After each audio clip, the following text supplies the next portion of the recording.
चलिए पढ़ते हैं कूलम लॉ और न्यूटन लॉ के बीच में क्या डिफरेंस है। बेसिकली मेरे कहने का मतलब है जैसे अगर हम कूलम लॉ की बात करते हैं, हम किसके बारे में बात करते हैं? हम बात करते हैं electrostatic force, that is electrostatic force. Static mean से रुका हुआ फोर्स। और हम यहाँ पे बात करते हैं gravitational force, gravity. I think मैंने स्पेलिंग मिस्टेक कर दी, कोई बात नहीं। Gravitational force, okay. तो इन दोनों के बीच में क्या डिफरेंस है? वैसे हम क्वेश्चन से अंदाज़ा लगाएंगे, कैसे कर सकते हैं ना। तो हम एक क्वेश्चन लेंगे, बेहतरीन क्वेश्चन है। देन उसके बाद मैं क्वेश्चन दिखा देता हूँ। ऐसे ये क्वेश्चन बुक का क्वेश्चन है। देखो देखो क्वेश्चन कहता है कि अगर हमारे पास, पहले पढ़ देता हूँ। Has an alpha particle the nucleus of an helium atom has mass m, which is 6.6 into 10 to the power minus 27 kg, and charge is q2e, which is this. Okay, compare the magnitude of the electric repulsion between two alpha particles with that of the gravitational attraction between them. तो आपने question पढ़ा, तो overall कहना है कि मेरे पास दो helium के एटम है, पार्टिकल है, तो उन दोनों के बीच में मेरे को इलेक्ट्रोस्टैटिक फोर्स और ग्रेविटेशनल फोर्स के बीच में देखना है कि किसमें से किसका फोर्स जाता है। बेसिकली कहने का मतलब है, मैं पहले लिख देता हूँ दोनों चीज़ें। तो एफ ई होता है, वैसे हमें पता है मैग्नीट्यूड होता है Q1 Q2 by are square. ये भी सेम ही होता है ना, तभी हम कंपेरिजन कर रहे हैं। तो इसको मैं एफ जी कहूँगा। ये हो जाएगा जी M1 M2, सॉरी पीछे की वॉइस से, आर स्क्वायर। हाँ ठीक है। तो हमारा क्वेश्चन कहता है कि मेरे पास हीलियम के दो अल्फा पार्टिकल हैं, ठीक है। तो हीलियम पॉजिटिव चार्ज है तो मैं पॉजिटिव लूँगा, ठीक है। अब ये भी अल्फा है, ये भी अल्फा है, दो लिया। अब देखो, हाँ पहली बात कर रहे हैं एफ ई के बारे में। तो ये हमारा डिस्टेंस होगी, क्योंकि अब दोनों अब सेम चार्जेस हैं। तो जैसे चुंबक में नहीं होता कि सेम पोल रिपेल करते हैं, तो भाई इसकी वजह से यहाँ पर एफ ई का वजह से फोर्स लगेगा अल्फा का, एफ अल्फा का। और यहाँ भी एफ इलेक्ट्रिक फोर्स क्या होगा, अल्फा का लगेगा। ठीक हो गया। अब हम चूँकि हम जानते हैं कि ग्रेविटेशनल फील्ड में बाद में पढ़ाएंगे, तो ये कहता है कि ग्रेविटेशनल फील्ड जो है वो अट्रैक्टिव फोर्स है, क्योंकि हम इसमें नेगेटिव मास से कुछ कॉन्सेप्ट होना है। तुम बात कर रहे हो कि अर्थ और सन के बीच के, तो क्या होगा, अट्रैक्टिव फोर्स तो लग रहा है ना। तो ग्रेविटेशनल फोर्स की वजह से यहाँ पर क्या लगेगा, एफ जी। यहाँ भी एफ जी लगेगा, मतलब अट्रैक्टिव फोर्स है, ठीक है। अब हमें देखना है कि इन दोनों के बीच में कंपेरिजन। अब देखो, अब हम कंपेरिजन कैसे करेंगे? यार दिमाग में तो आता है यार, हम सोचने तो कर लिया कि हम ऐसा करना, पर करेंगे कैसे? तो हाँ बुलेट नहीं होगा। देखो अगर मैंने देखो ना, इसको सिंपल समझो। हाँ, अब मेरे पास एक बहुत लंबी लकड़ी का टुकड़ा है, मान लो कि 100 मीटर है, ज़्यादा हो गया 10 मीटर है, और ये मेरे पास एक 10 सेंटीमीटर की लकड़ी का टुकड़ा है। अब इन दोनों के बीच में कंपेरिजन करो कि यार कितना गुना है। तुम दो चांस, या तो तुम घटा सकते हो, या फिर सिंपल से बात है 10 में से इस 100 को डिवाइड कर दो 100 से, 10 से।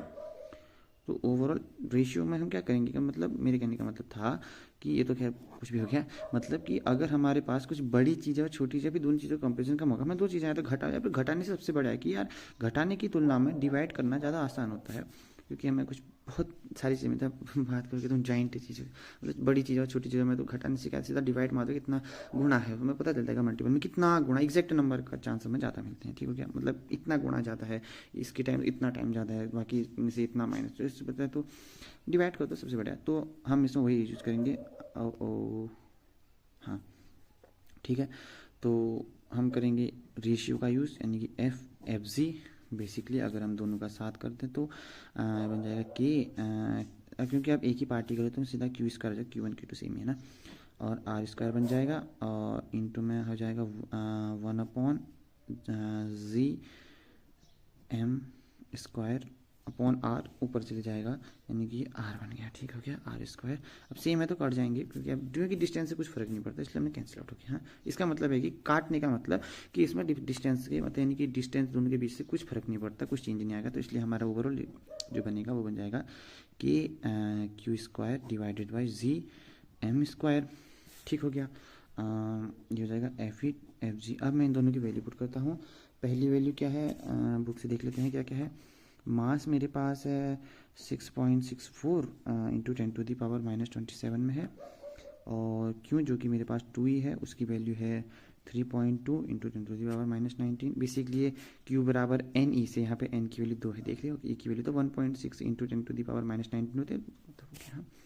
और तो कुछ नहीं ना। हाँ, एक और चीज़, अगर बात करें ग्रेविटेशनल, ओहो बड़ा जी, हो जाएगा 6.67 इंटू 10⁻⁻11। मैं अभी वो नहीं लिख रहा हूँ, यूनिट नहीं लिख रहा हूँ। हाँ, तो और क्या है हमारे पास, मास है। हाँ, मास मेरे को दिया है 6.64 10⁻27। मैंने खाली वैसे ही लिखा है, बेसिकली अगर यूनिट भी लिखो तो अच्छी बात है। तो मैंने के की जगह क्या लिख दिया है, हम जानते हैं, जो कि के का लिख सकता हूँ मैं, पहले भी पता है ना, इसलिए मैंने वाला भी डाला था एप्सिलॉन नॉट, और इसकी जगह हो जाएगी 9 इंटू 10⁻9। ठीक है, तो मैं सीधा रखूँगा 9 इंटू 10⁻9 इंटू क्यू स्क्वायर, मेरे पास है 3.2 इंटू 10⁻⁻19 का स्क्वायर। ठीक है, और मल्टीप्लाई में चले जाएगा 1.6.67 10⁻⁻11 इंटू एम स्क्वायर, जो कि है मेरे पास 6.64 10⁻⁻27 का स्क्वायर। ठीक है, अब भाई होने वाला है कैलकुलेशन खतरनाक वाली। मैंने ना एक बार बता, मैंने पहले कैलकुलेशन कर दी थी, तो इस वजह से मैं थोड़ा सा स्किप कर रहा हूँ। अब यार अब कितना आप देख रहे हो, फिर इसको करूँगा सॉल्व में। हाँ, कि 19 दूनी 38, और ये कहाँ पे हो जाएगा 7। बेसिकली सिंपल सा है, देखो पहले तुम इनको सॉल्व करोगे पावर वाला। ठीक है, तो ये सिंपल क्या हो जाएगा, 11 है, ये माइनस का 54 हो जाएगा, ये ऊपर चले जाएगा। ठीक हो जाएगा, नेगेटिव वाला ऊपर चले जाएगा, माइनस का 38, इन दोनों के बीच में मल्टीप्लिकेशन करने के बाद ये 38 और ये कितना था 54 और 11 मिला के जो भी होगा 68 और 38 में क्या हो जाएगा, जहाँ तक है 20 का अंतर है, 30 का, और यहाँ से 9 कुछ ऐसे करने के बाद ओवरऑल हमारे आंसर मिलता है FE/FG, बेसिकली वो बन जाएगा 3.1 इंटू 10⁻+ का 35। देख रहे हो कितना गुणा है। अब देखो फायदा हुआ ना इसका, अब कहाँ घटाने में रखते, तो ये बन जाएगा FE बराबर हो जाएगा वैसे 3.1 इंटू 10⁻35 इंटू FG। ठीक है, इतना बड़ा फोर्स है, और अप्रोक्सीमेशन लगाने के बाद हमें मिलता पड़ता है कि मतलब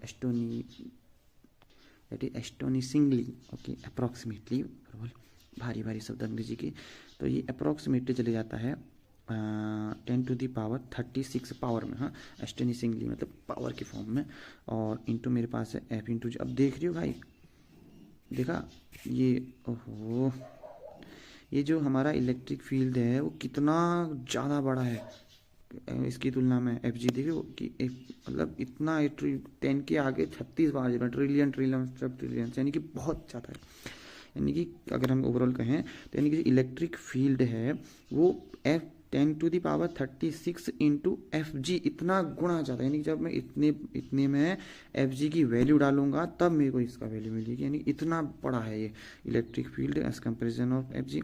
तुम कहोगे यहाँ पे आए तो सिंपल सी बात है, फिर ग्रेविटेशनल का क्या काम है। चलो मैं तुम एक और बात आ जाऊँ, हाँ ये था ना हमारा। हाँ, तो अब देखो हमने तो कहा क्या कि ये सब बात है, तो ग्रेविटी वाला क्या काम है। देखो ये भी, अब ग्रेविटी का इसका मतलब ये नहीं कि छोटा है, ये भी बहुत बड़ा फील्ड है भाई। देखो अब हम बात करें, अगर मैं अर्थ के साथ में बात करूँ, ये सन है, ठीक है, SE, तो इस केस में इलेक्ट्रिक फील्ड तो कहाँ कुछ नेग्लिजिबल मान लो इसकी तुलना में, तो कि ये मान लो कि FG जो है नेग्लिजिबल है, दैट इज FE जो है वो ग्रेटर देन है FE के, और इसकी तुलना में कंपेरिजनली 0 मान लो। ठीक है, नेग्लिजिबल मान लो, क्योंकि कहाँ नेग्लिजिबल, कहाँ वो यार, कहाँ गंगू थी, वही हो गया ना, सिंपल सी बात हो गया। अब यहाँ पर जब उल्टा हो जाता है, जब हम बात करते हैं बड़े लेवल में, तो छोटे लेवल की बात होगी। अब हम बड़े लेवल की बात करें, जैसे हम प्लैनेट्स की बात कर रहे हैं, हम मैक्रो लेवल की बात करें, उस केस में जो हमारा ग्रेविटेशनल फील्ड हो जाता है ना, वो ज़्यादा हो जाता है FE की। अगर इसका ना, अगर हम थोड़ा सा ऐसे समझे तो हम ऐसे समझ सकते हैं, देखो अगर हाँ ये माना फील्ड है, ठीक है, अब यहाँ पर अब कोई लोग प्ले खेल रहे हैं, जैसे क्रिकेट खेल रहे हैं मानो फॉर एग्जांपल, तो को भी खेल हॉकी खेल रहे हैं मानो, तब ये हॉकी जब खेल रहे हैं, तो अगर तुम यहाँ जाओ तो इसकी तुलना में देखोगे तो यार ये दोनों आसपास से बड़े लग रहे हैं, बट अगर तुम इन्हीं को लगभग 10 किलोमीटर दूर से देखोगे तो ये बहुत छोटे हो जाएंगे। वही चीज़ अगर तुम यहाँ देख रही हो तो इस केस में इलेक्ट्रिक फील्ड ज़्यादा है इसकी तुलना में, बाहर की तुलना में। ठीक है, कि वो अंदर की बात करें तो बहुत ज़्यादा है, क्योंकि वो तो बड़ी ऑब्जेक्ट। अब बात करें यहाँ से जो कि दूर से देख रहे हैं, तो ग्रेविटेशनल की बात करें तो उसकी तुलना में ये नेग्लिजिबल नहीं। ऐसे समझो कि जब हम अंदर के बारे में बात कर रहे हैं तो ये ज़्यादा है, बाहर से देखें तो ये ज़्यादा है भाई साहब। ठीक है, और मेरे ख्याल से आपको समझ में आया होगा, और इसका कॉन्सेप्ट बस वही है, हमने ये वाला यूज किया है। कैंसिल आउट का क्यों कैंसिल आउट का, क्योंकि इसका मतलब है कि फिक्स है, आर से क्या कर लेना देना, कुछ लेना देना नहीं है आर से। इस वजह से हम अगली वीडियो में सुपर पोजिशन ऑफ फोर्स वाला टॉपिक पढ़ेंगे, और फिर क्वेश्चन पे क्वेश्चन करेंगे, ताकि हमारा कॉन्सेप्ट आसान हो जाए। तब तक के लिए बाय।